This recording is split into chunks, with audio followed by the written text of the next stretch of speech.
Good morning, everybody. I'm Christine Jacobs, and I welcome to represent PA's breakfast briefing of the morning. This is our July meeting. During the summer, we've just been holding one a month, and starting in, we'll do one date to be announced in August. And then starting in September, we'll go back to 2 a month to get people ready and understanding that we only have a year to raise the money to increase our majority in the House and to be a major player in flipping the Senate. And we'll talk more about that later. And today we're going to be talking about public health and oil and gas pollution in Pennsylvania, a cheery subject for a beautiful July day. But it's something, you know, we just can't stop talking about how poorly we've been represented in the past by our state legislature and by our state officials, and that we are not doing well by our citizens and by the environment in which we live. This one, just every time I say it, it angers me that when we started allowing fracking in Pennsylvania, Pennsylvania is the only state in the country that does not tax those who are pulling the oil and gas out of our land. Yes, we do have some local taxes and right-of-way taxes and things like that, but every other state charges per barrel of oil or per all the gas pulled out. Pennsylvania is the only one that doesn't. And as I like to say, even those really liberal states like Texas, Oklahoma, Louisiana, all charge fees, and a good proportion of their state budget comes from the money that comes from this industry, and not Pennsylvania. Our power sector is rated the 5th dirtiest in the nation. Not a place we want to be. The Lehigh River is the 7th most endangered river in the state because of warehouse developments and all kinds of other growth along the river. And people of color are 39% of the population that live within the 3 miles of these facilities, and yet only 22% of our population. It's a reflective democracy issue. We tend to put things, dirty things, in places where people who don't have a large voice live. So today we've got the pleasure of having State Senator Katie Muth on, and Katie is on the Senate Environmental Resources and Energy Committee. We have been supporters of Katie since her first election, and 5 years ago now, and are so proud of the work she's done and proud of the voice that she has in Harrisburg. We also have one of our newer state representatives. We're pleased to have State Rep Abigail Salisbury, who just won a special election earlier this year, and she to replace Summer Lee when Summer was elected last fall to the Congress. And she's on some great committees, including the Environment, Resources, and Energy. And what I love about this combination of our electeds that we have on the call today is Katie has been in the weeds. She's been there, she has seen what happens, and she understands the inactivity in our state Senate. And it's all new information and a new position for Representative Salisbury.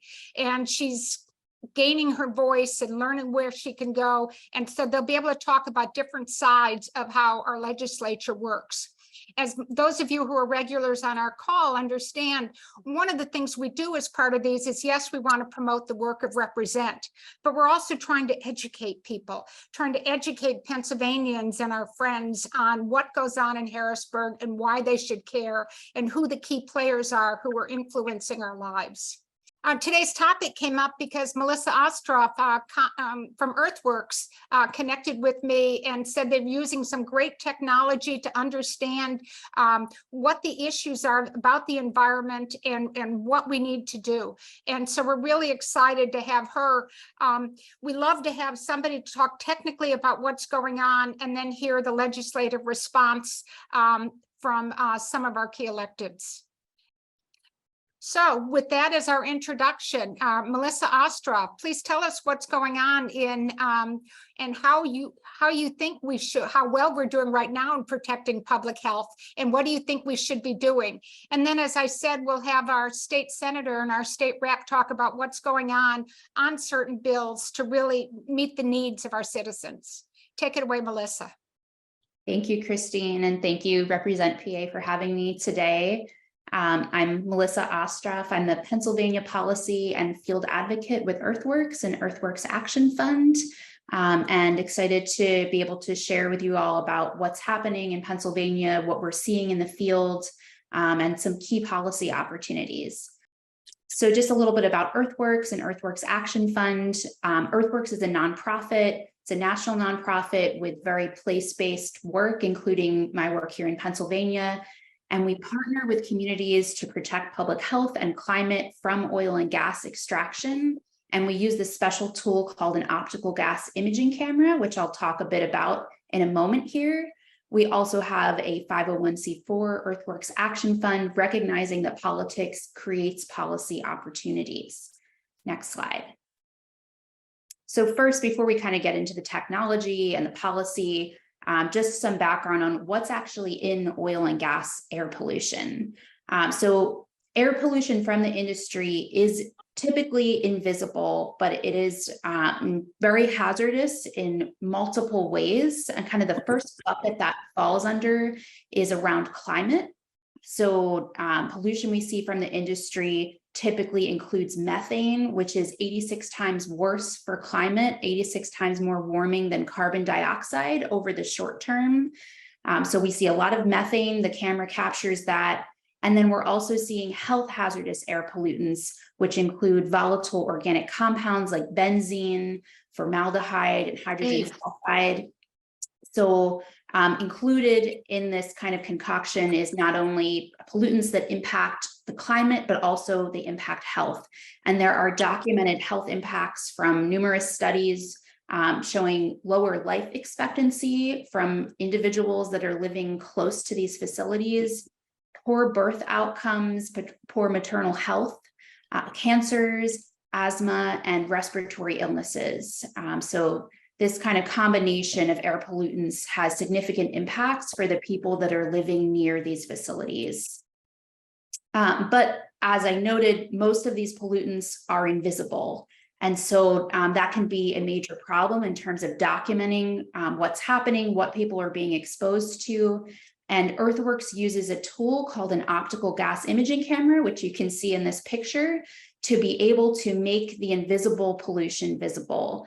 This is a FLIR GF320 camera. It looks like a 1990s camcorder, but do not be fooled. It's very powerful. You can see here the electromagnetic spectrum, and humans are only able to see a very small portion of the spectrum, what's called the visible light range. But there exists a spectrum far beyond that, including the area in which I would say oil and gas air pollution kind of lives. And that would be typically in the middle infrared part of the spectrum. And that's what the camera is calibrated to view. Most hydrocarbon gases are absorbed in that narrow range. And so this 1990s looking camcorder is actually a very specific type of infrared camera that's calibrated to see pollutants in that middle infrared range of the spectrum. So here's a look at a well site in Boyce Park in Allegheny County. And we kind of put this together so you can see in this portion, that's what you could see with the naked eye. So nothing's there. You could smell something's going on, but this is in the middle of a park. And, you know, sometimes you smell all sorts of odors walking through the forest, something sulfuric, you might not really know what's going on. And this was hidden between a ton of brush here.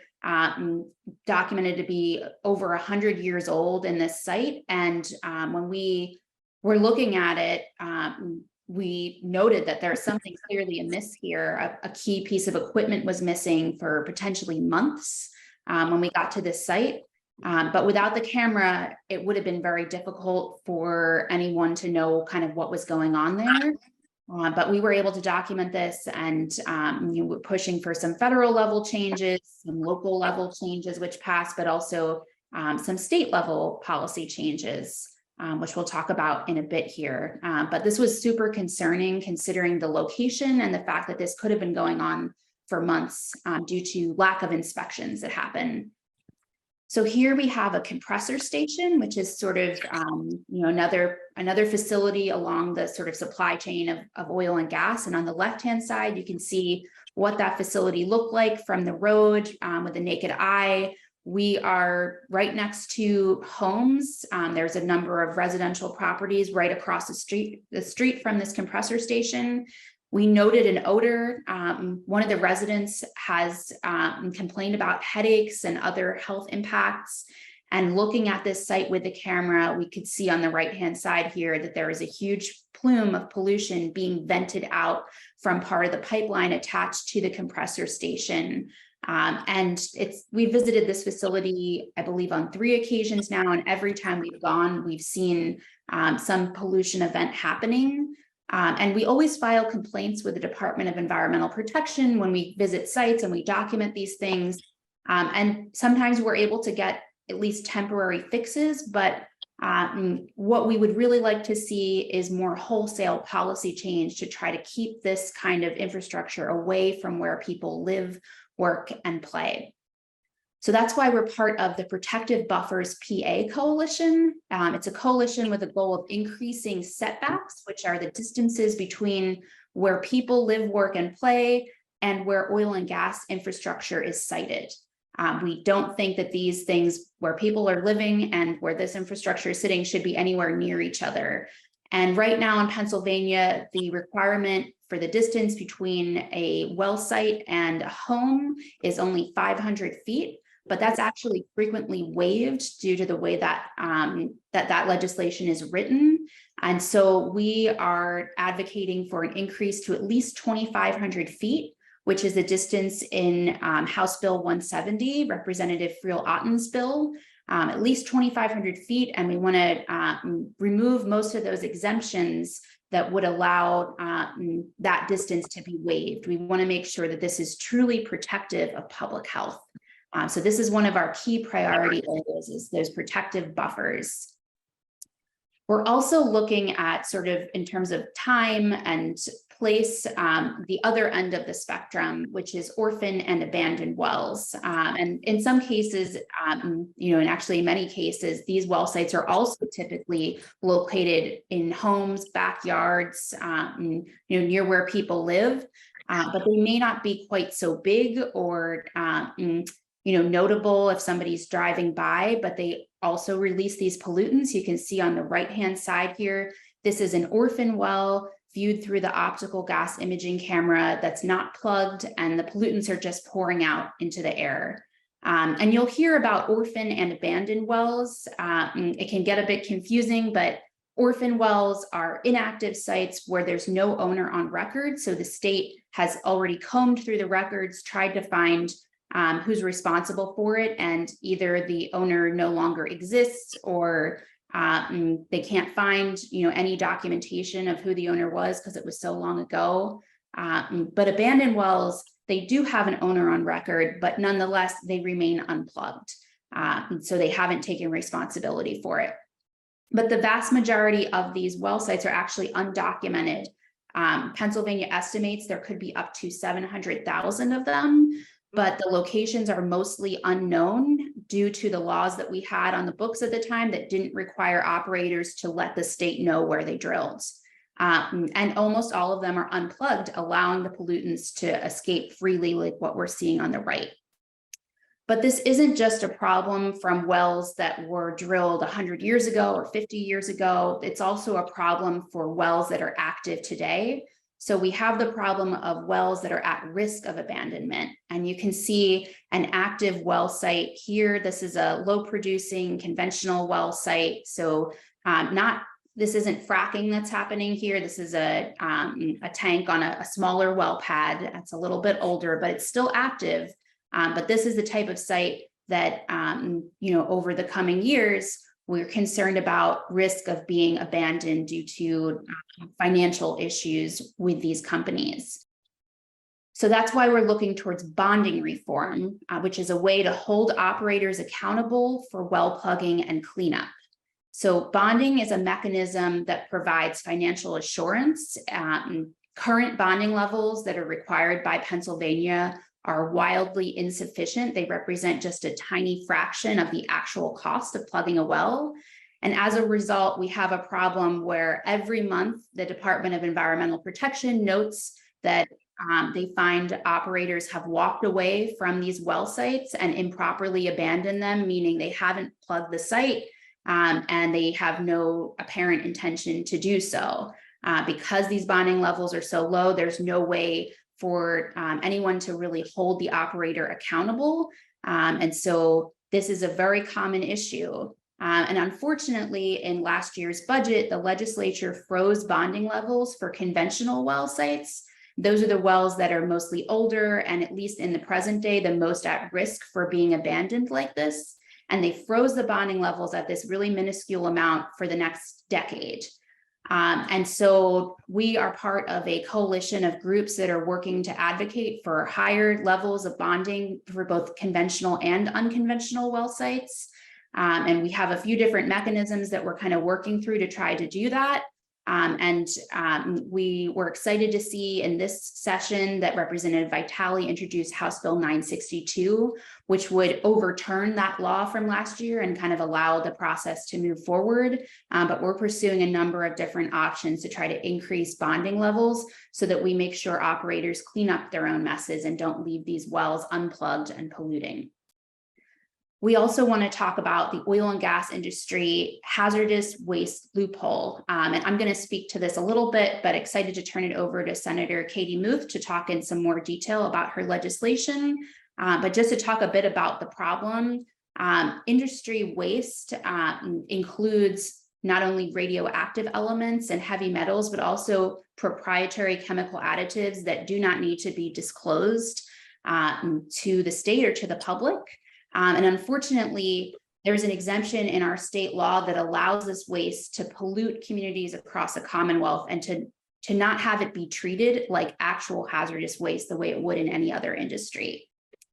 And this map is a little bit small, but you can see the big picture here, which is that it's not just in Western Pennsylvania or the areas where drilling is happening, or Northeastern Pennsylvania, where the oil and gas waste is being moved to or impacting residents. In green, you can see the watersheds where oil and gas waste is being accepted in Pennsylvania and the surrounding Appalachia region. And you can see the total amount of waste that's in kind of those dots there, both solid and liquid waste. And while a lot of it is concentrated in Western Pennsylvania and Northeastern, where fracking is occurring, Northwestern as well, where we have a lot of drilling, you can see some of it is actually making its way across the state and impacting those of us who live in the Philadelphia area or closer to Harrisburg. Our watersheds are still being impacted by this waste that is not regulated the way that it would be in any other industry. And so I'm excited and so appreciative that Senator Katie Muth and Representative Sarah Innamorato have taken the lead on this issue and have introduced bills in their respective chambers to close the hazardous waste loophole and make sure that this is treated like hazardous waste from any other industry.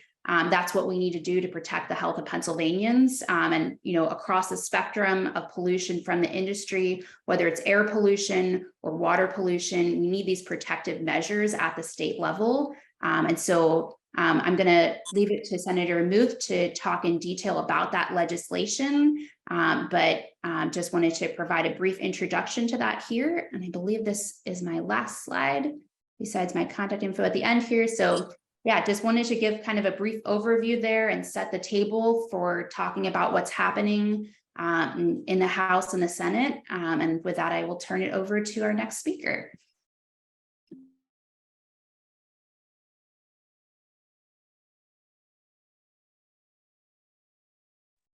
Christine, I think you're on mute.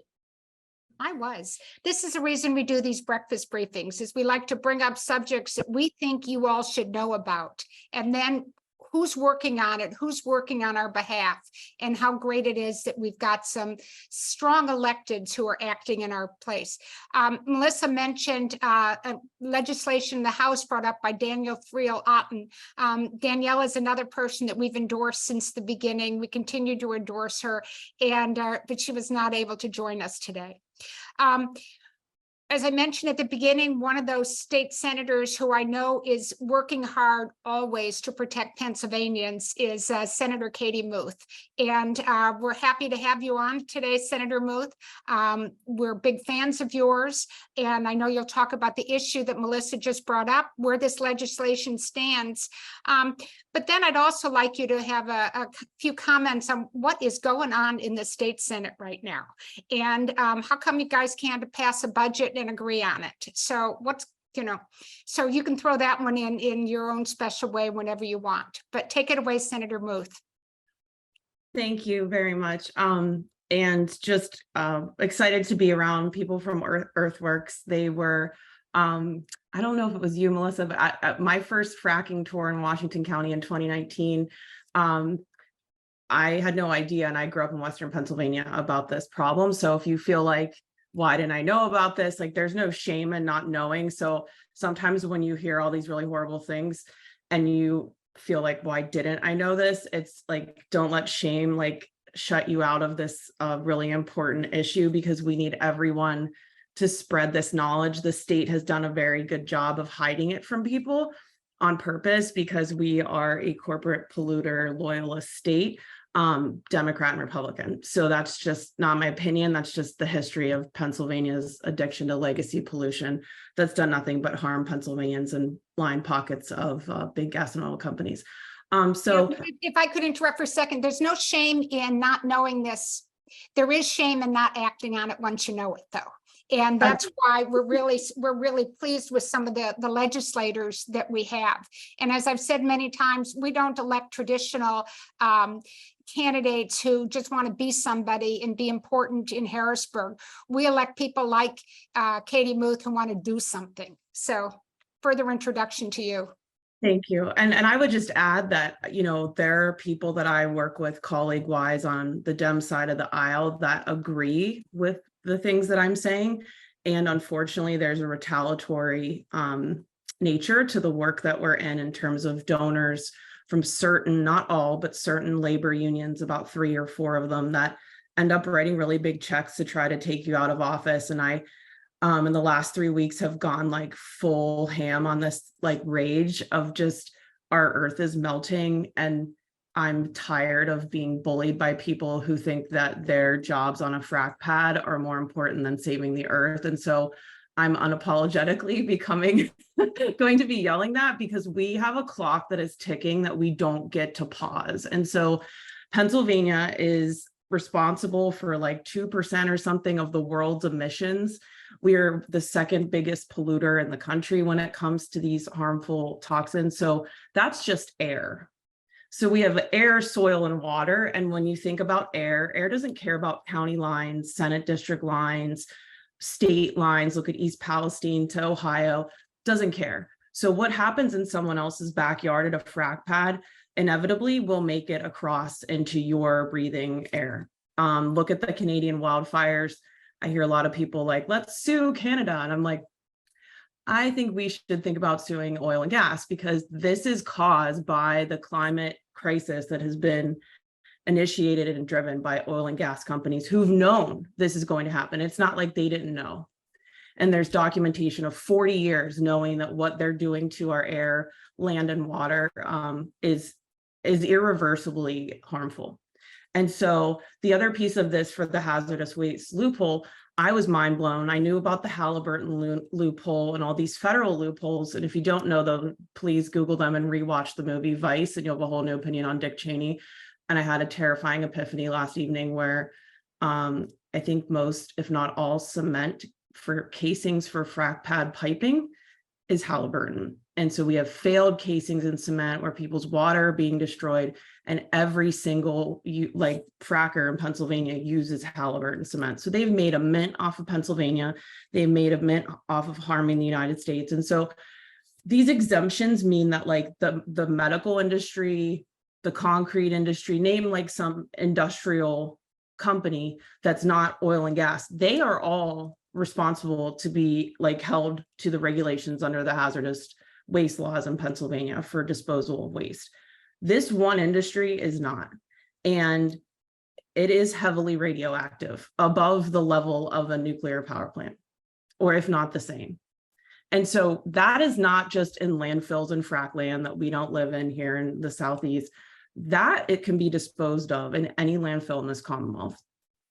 And so if you don't think it's in your backyard, it's in your food chain, and it sure as heck is in your water. And then the fact that we allow this one industry, as Christine mentioned earlier, not like the state taxes it, and we can even use that as some BS justification for allowing it, which is garbage, because Pennsylvania is just a state of sin tax to begin with. We're like, let's set off more fireworks so we can make money to fund the fire departments. It's like, okay, that's totally counter, but Pennsylvania rolls like that. So we don't even have tax money for this.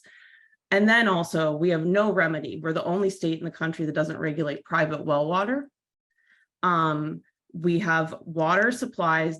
This industry can use the Commonwealth water out of a stream, a creek. I say creek because I'm from Western PA, and anywhere in the Commonwealth, and just get a permit for a water withdrawal. It takes over 1 million gallons of water to frack, one frack. And so in front of any frack pad site, you'll see a sign that says what their consumptive use approval is. It's horrific. And that water can never be changed back to clean water, ever, ever, ever. And so you can hear all the industry talking people saying, we clean our water so clean that we're not allowed to discharge it. Okay, so like it's very insulting to just people's basic livelihood. And also there's no informed consent, right? So we have harms known in the tobacco industry, name the things we all know are bad for us. There is nothing in government explaining this. In fact, it's prohibited in the law for physicians to even talk about the harms of fracking with their patients. So that's like super overwhelming if you've never heard any of that, because like I've cried about this, I've screamed about this, I've like stared into the abyss drinking my coffee, like what am I supposed to do as one single human trying to save this? But I genuinely believe, and this is poll based, that majority of Pennsylvanians want to phase out fracking. And 91% of Pennsylvanians are concerned about the quality of their drinking water. So with those two things combined, in addition to my other latest revelation, I'm sure you read about DuPont's big PFAS settlement. PFAS is in drilling fluid, and PFAS is also used in these chemicals that are supposed to clean frack wastewater. PFAS doesn't go away. It's the forever chemical. So you're starting to hear now, as the EPA has been going around in Pennsylvania, including in Senate District 44, my Senate district, testing landfill leachate, because what went into old landfills that are now covered? Conventional oil and gas waste from the early times of drilling. So this is all happening, and it's criminal that it's gross negligence by the government. I mean, I'm just being blunt. And so I don't know. I'm frustrated that we have a House Democratic majority, and I'll be blunt. The setback bill is a good start, but if you look at the oil and gas waste app on DEP's website and just pull up the number of wells in an area that's heavily fracked, like Susquehanna County, Washington County, the 2,500 feet, that ship has sailed. And also you could have a setback of 2,500 feet and you could still be surrounded by an unlimited number of gas and oil infrastructure. It still just would be 2,500 feet. The Attorney General, when he came out with those recommendations after the fracking grand jury, I'm not really actually sure whether 2,500 feet, I think it's like an agreed to thing amongst stakeholders. To some degree, certainly probably not industry, but they already drill laterally underneath people's property to get to gas. So they don't really, I mean, this setback thing is like, if they're upset about it, it's a joke. But also groundwater contamination from fracking can travel up to 5 to 7 miles, 10 in some studies, 10 miles. So 2,500 feet might be a little better for air, but again, like, are we truly protecting people from harm, or is it just performative? And I've talked to Rep. Otten about this, like she knows, there's things that could be amended into that bill. The reality is that like, we can't allow this industry to continue to hold us hostage because it's literally killing people, whether they want to accept it or not. And so the budget, leading into the budget, everything in Pennsylvania is a negotiation off of people's livelihoods. And I say that with a smile on my face, because if I don't laugh about it, like I will have a nervous breakdown, because it is just incredibly disheartening to watch people create and negotiate a budget that is based on, we don't want to go above a certain number, or it might look like we're too big of spenders. It's not based on need. And so even the budget that the House eventually sent, back to us, take away the school voucher bullshit and that controversy, that budget was embarrassing. It had a 2% increase. So $9 million overall allocated for fake crisis pregnancy centers that delay women who are pregnant getting healthcare and aren't even required to have medical professionals employed at them. That budget didn't do any increases for public libraries, no increase for rape crisis centers or domestic violence victim assistance.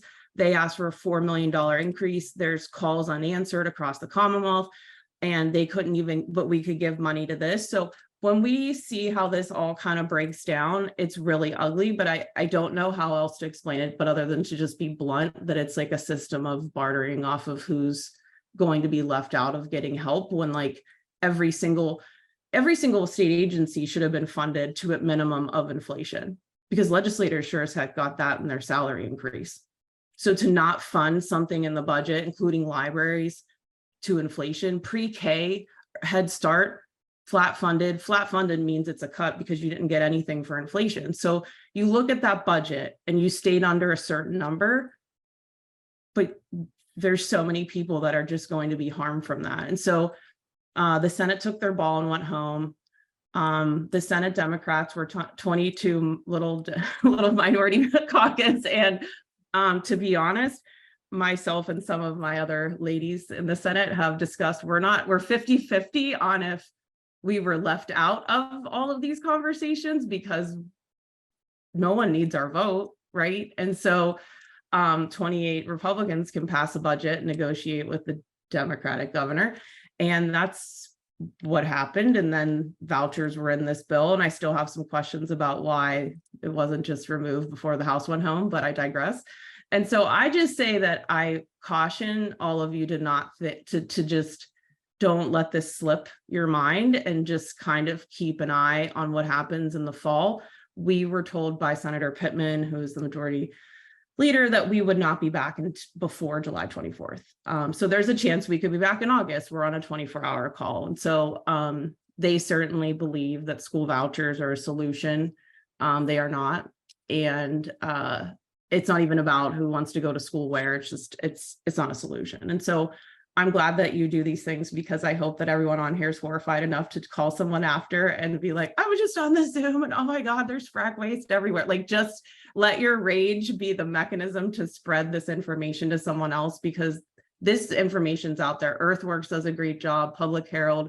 I even encourage you to sign up for the PA Environmental Digest blog. It's a former secretary of the DEP who is a Republican. He reports on everything that's happening in Pennsylvania. Most comprehensive way for you to try to follow all the fuckery. So sorry if there's children in the room. And like breaks it down, puts links to all the reports that you would spend hours trying to find on your own. So yeah, I can send that.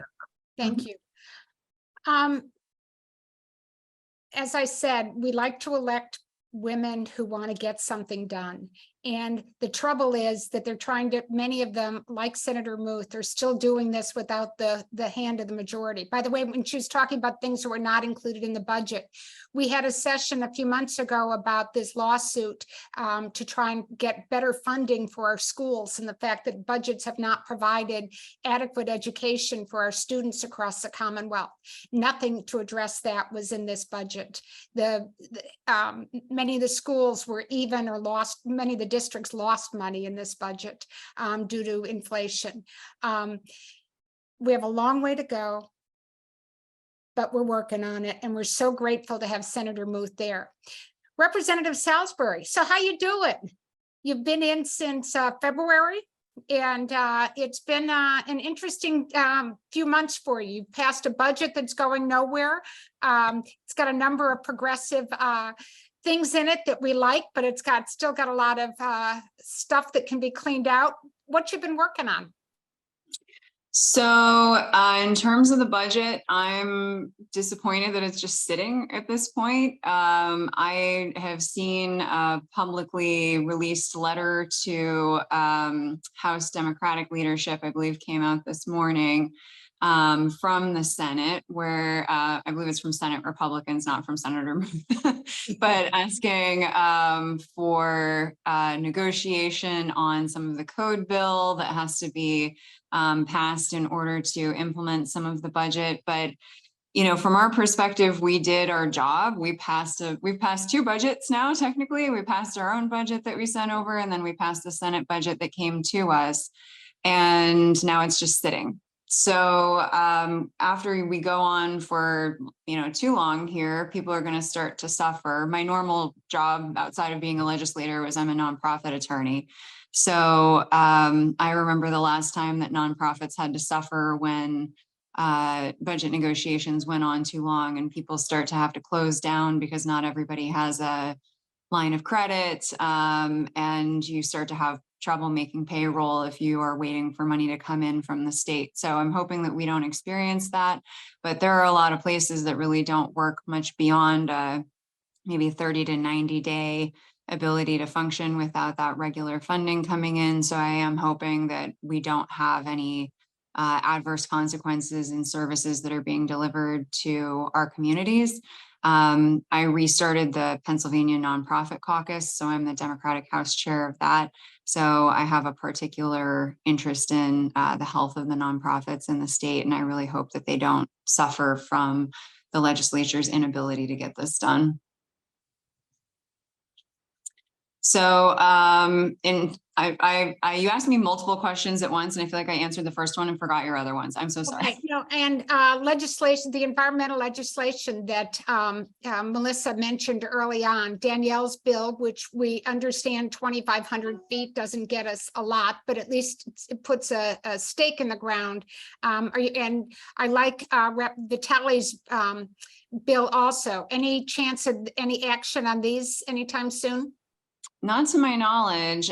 We were headed over to, everybody calls it ERE, but basically the Environment Committee. And, you know, we, of course, some people focus more on the environment part of that committee. Some people focus more on the energy part of that committee. But I look at it as environment. I think of it as environmental committee. And so we were headed over and we were planning on voting on that bill, on Friel Otten's bill. And it was not run. So I don't know when any of these pieces of legislation will be run. And I don't know if they will be run is the answer. I get a lot of emails about them. You know, people have, you sort of get the form emails and they come from advocacy sites or, you know, email lists or something. They say, email your state rep and, you know, here's some suggested language. So I get a lot of emails asking me to support them. I already do. I already am, you know, I'm happy to vote for them and support them, but they're not being run. So there's, you know, sort of that barrier of getting it run through committee. And then if it gets run through committee, does it get run through the House? And then if it gets run through the House, we, of course, as Senator Muth mentioned, we have obviously a Republican majority in the Senate. So even if it passes in the House, it may well not run in the Senate even at all. You know, the things that you've heard both from, you know, Melissa did a great job of setting up a major issue that you should all be thinking about and worrying about. But what you heard from Senator Muth and Rep. Salisbury is that we may now have a 1-seat Democratic majority in the House, but we're still at a loss in the Senate and the House is still tenuous. And so everything that we want as progressives, as change makers or change, you know, folks who want change in Pennsylvania, everything cannot get done. And so our leaders in the House have to pick their battles as to what can get done. They also have to, and they very well understand that a lot of the things that they're passing are not going to get heard by the Senate. And first I want to know, are there any other questions for our speakers today on what's going on? What would you like them to do? What would you like, Melissa, Katie, Abigail, what would you like the people on this call to do when they get off besides throw up? Okay, don't do that. One thing that I always tell people, it sort of made me laugh one time because I was on a panel with Latasha Mays, and people said, "How should we advocate to you?" And she said, "Don't. I'm already going to vote for all the stuff that you want me to vote for. Go talk to people who aren't going to vote for this."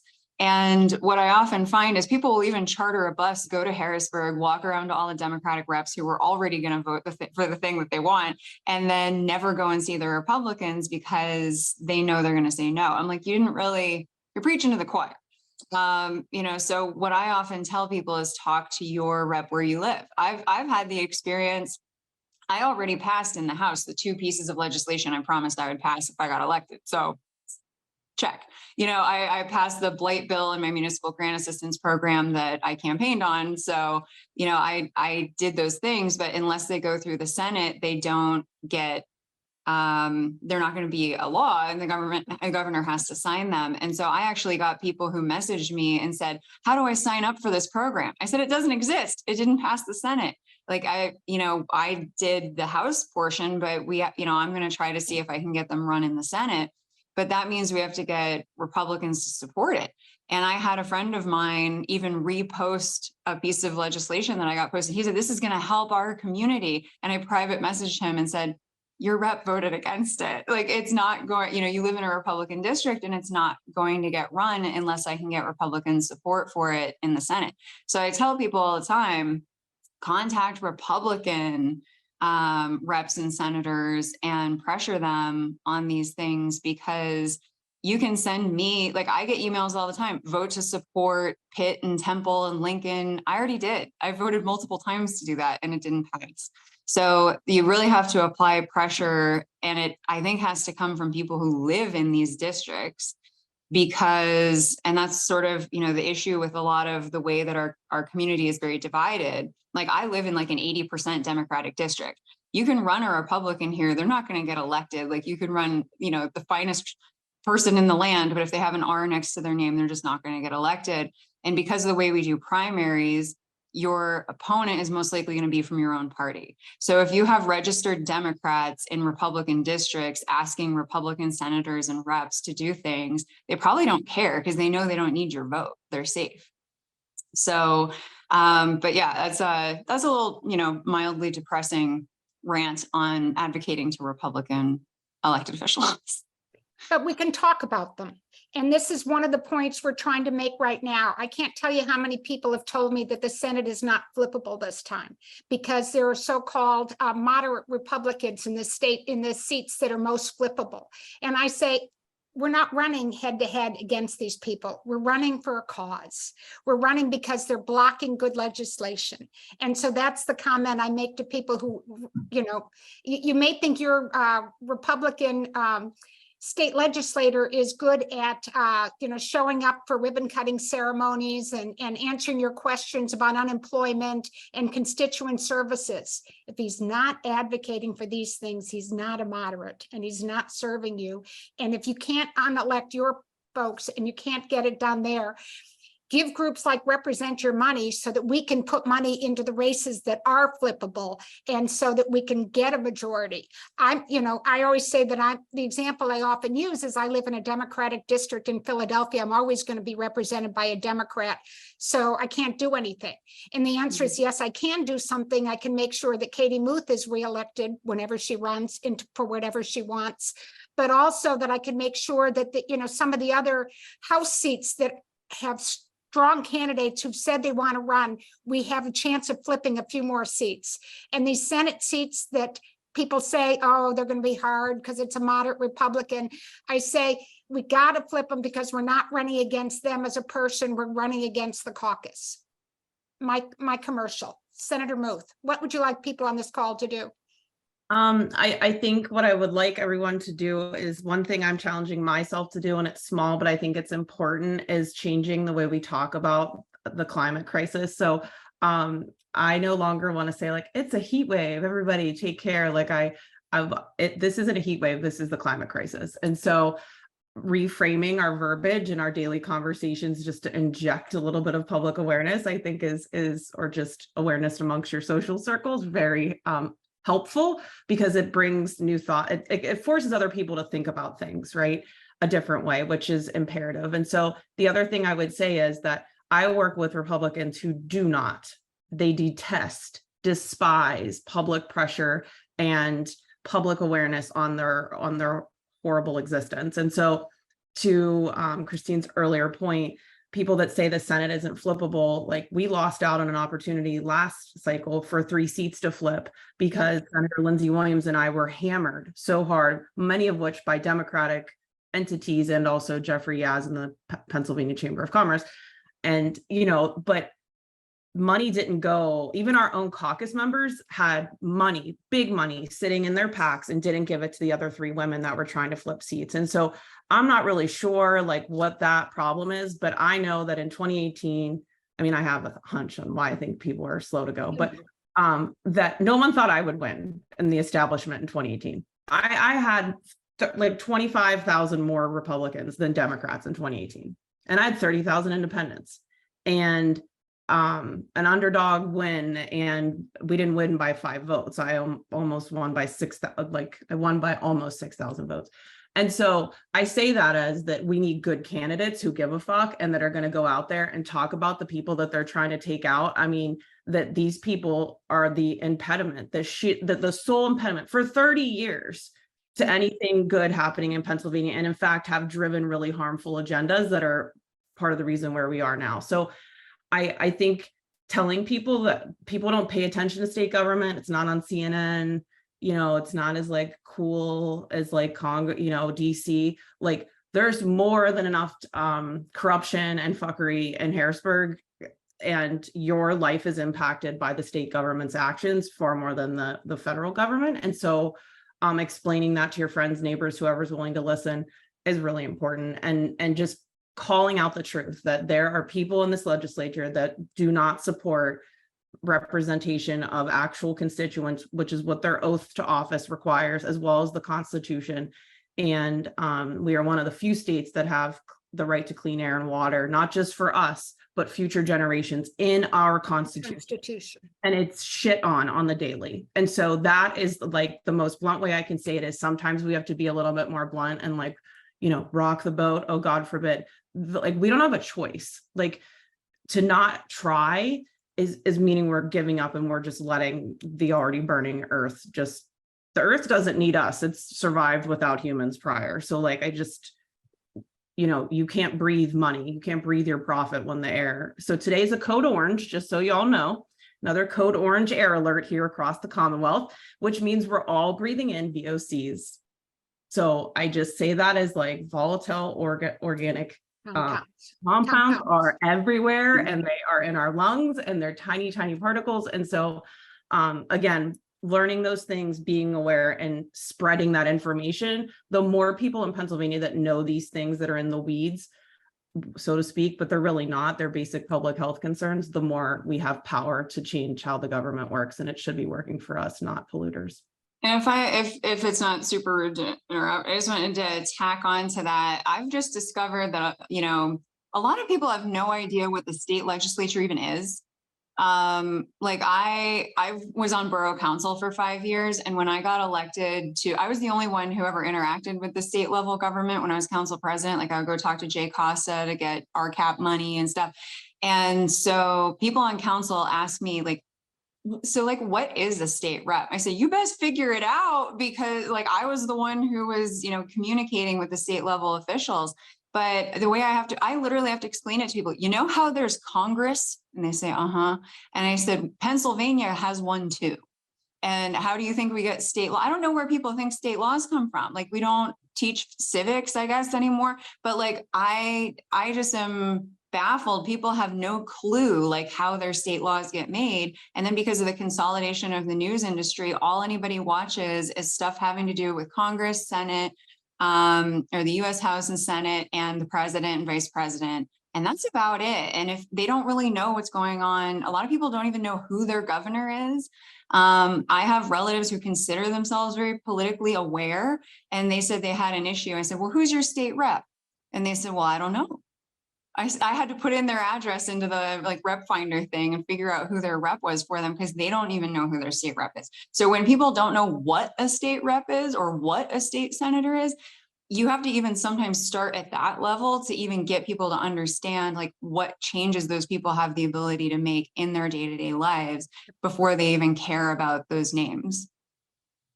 Absolutely understood. Melissa, and I'm an engineer by training. I loved your technology and showing us what's going on. How do we publicize what you're finding? How do we publicize, you mentioned going to the DEP and making a complaint if you smell something. Who are these companies and how do we name and shame them in a better way?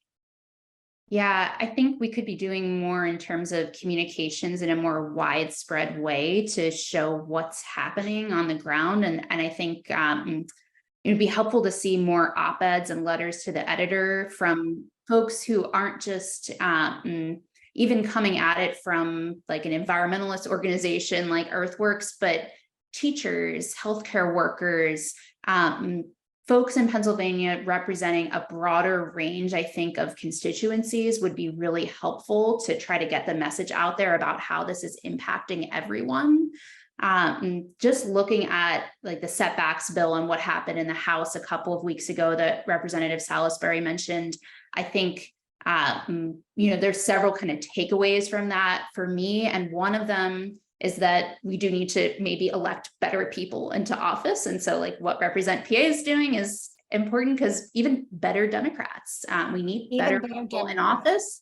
But also we need to show that, there's a broad range of people in Pennsylvania who care about these issues. This is not just like a narrow range, like just environmentalist issue. This is something that teachers care about. It's something parents care about. It's something healthcare workers care about. So if anyone on this call is connected to like healthcare workers unions or teachers unions, and you can get folks kind of across the range to speak out about this, I think that's going to be really powerful and help move some of the folks that we needed to move in that particular committee meeting, but also we could do better with better representatives and better senators too. And so I appreciate the work that you're doing, Represent PA, for that. Thank you. Thanks for the commercial. And because Can I add one thing, Christine, just for always, whatever you want, Katie. So that bill, the setback bill, the day before that it was supposed to run in committee, because I actually thought it ran already, like I just thought it went out of the committee already. So the day before, we have the Senate ERE committee, who's the chair is Gene Yaw. Go look at a statement of financial interest. He gets royalties from oil and gas off his property. He's invested in Halliburton, EQT, all of the heavy polluters. And so he runs the committee, decides what legislation comes out of the Senate Environmental Resources and Energy Committee. His latest effort is to change the name of the Department of Environmental Protection of Pennsylvania to the Department of Environmental Services. That's the kind of shit we're running out of that committee. Nothing to help, nothing at all to stop the climate crisis, any of it. So we had the DEP secretary, Richard Negrin, was the nominee that Governor Shapiro nominated to run the Department of Environmental Protections. At least it's still named that right now. And he had to come through committee for a vote. And so part of budget negotiations are a confirmation of governor's appointed secretaries, because if they're not confirmed by the Senate, they could be punted or just they stay as enacting. And so he came through our committee for a hearing. Gene Yaw whips out this email from the DEP to the House, someone in the House, Dems, supporting the setback bill. DEP sends a letter of support or an email supporting legislation. And remember, this is a grand jury recommendation out of then Attorney General Josh Shapiro, the setback bill. There's like 10 or so bills that came out of that report. Low-hanging fruit, like labeling hazardous waste, like low-hanging fruit bills.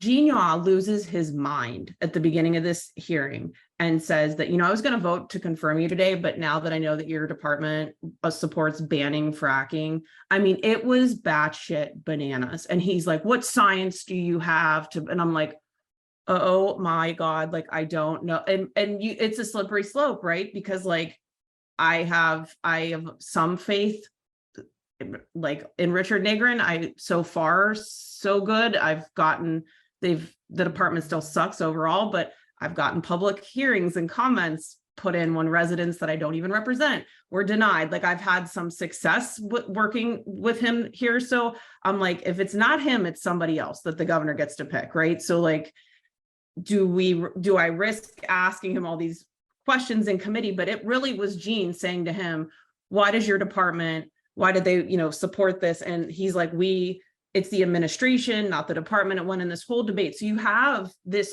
whole thing happening the day before that bill actually ran. So fast forward to the next day. Again, remember, I thought the bill already ran out of committee. Carolyn Committ is the minority chair. She looks at me and she's like, what email is this? I'm like, we don't have the email, Carolyn, because we're not in the House. And it's a stakeholder position to the House ERE committee. We don't get that, which is bananas, but that's the struggle. So like, she's freaking out. And I say this that why the bill was pulled, because Negrin was voted on the floor the following day for his confirmation. Sorry, there's a little fly in my office. But so I'm like, is that the reason? And then I've heard other reasons that are troubling. And so all to say is that got pulled, and Rep. Vitale said it in live stream that he received a phone call moments before that committee meeting to pull from leadership, Democratic leadership, to pull that bill. So something happened, and that's just so unprofessional. Like, on the inside, like, bills get removed from agendas all the time. Like, you could have just said, we're gonna reconvene this meeting. There's a scheduling conflict, like whatever. But it was a very low moment. Not to mention, there's not much that's been run out of that committee in general. So I just say that as context, that it's a battle with our own. Represent came into being 10 years or so ago because we only had 18% of our state legislature were women. And some of us, like me, 70s era feminists, didn't think that was right. And when you look at it, the Democrats were fully complicit in that situation. The Democrats would agree to let a woman run for office if she didn't have a chance, if it was a major league Republican district, but otherwise they'd tell them, and quote from many a woman potential candidate, it's not your turn, dear. And we decided we wanted to make a difference. But over the last decade, what we've really seen is we not only want to make a difference in terms of numbers of women in the state legislature, we want to make a difference in how the legislature works and electing women who have a voice. We mentioned, Abigail mentioned earlier, Latasha Mays. She was not the candidate of the Allegheny County Dems, and she was having trouble gaining a voice. We gave her $10,000 in her primary, and she credits us with making a difference. And she's an amazing voice in the state legislature. That is why we need your funds. That is why we do the work. We want to elect more Abigails. We want to elect more Katie Muths. Katie mentioned Carolyn Committ, senator from Westchester. She's up for re-election this time. We've been a long-term supporter of hers. These are the kind of people we support. Let's finish our slides. Hope everybody, for a sleepy July day, I hope you're feeling activated. Let's finish our slides. Look at all these things. We just started to make a list of everything that we know is going on that the House has passed. And, they've mentioned a few laws that the House hasn't taken up yet and got tabled. What about the rest of the stuff that the House has passed, but they're not getting, the Senate is not acting? We've got to make a difference here. We've got to push for more House legislation, and we've got to flip the Senate this time. No more of this, not this cycle stuff. The House majority, as we keep saying, is razor thin. That's why we've got some people heading committees who aren't aligned with all the people that we've helped to elect. The time is now. The Senate, we need to flip at least 3 seats to get to at least a tie so that our lieutenant governor can work on things. We've got some seats that we know that are flippable, and we are going to be in these races to the extent that we can. I've been working with the Senate campaign committee. I was part of the hiring process, the interview process. They've just hired a new campaign chair, and we're going to be pushing. I know who the candidates are. I know that there are women candidates running in all 3 of these districts. They they need funding and they need to know that we're there for them. And so we want to we want to be effective, and we need to invest at least $1 million this cycle. Learn more about us at our website. I hope you're as turned on by this issue today. Think of not just our work. Think of the issues that you learned about, things that you talked about, things of the health that's affecting all Pennsylvanians. Tell your friends. This breakfast briefing will be available shortly on our website. You'll get a link to it for having attended here, and share it with your friends. They've got to know what's going on in the state. You know, we've talked about, you know, the lack of quality civic education for everybody. We've talked about the need to talk to nurses and doctors and other professionals around the state. Share this briefing with them. One of the things we're talking about is in early November, we're waiting to see what the calendars look like for the chambers. We're going to have a road show to Harrisburg, not that we think that we can go talk about individual issues to our friends and the people we've supported, but more to give them more to share the education, more to share the knowledge of what goes on in Harrisburg, other than your 8th grade class trip, to really see what's going on, to meet the legislators we've talked to, and to show our support and our strength. And we're getting ready for our summer, our fall launch of our fundraisers. We're going to start. I plan to appear with many of the people you've seen on our calls before at events all over the state of Pennsylvania. We've got to raise money. And we've got to help change the face of Harrisburg, or these issues will persist. Is that it? That's it. Thank you so much. Yes, I finished a few minutes late today, but thank you, Senator Muth. Thank you, Rep. Salisbury, and thank you, Melissa, for pushing me to hold this topic, because I think it's been very good. I think it's been great education, and you can tell I'm fired up, and I hope you are too. Thank you.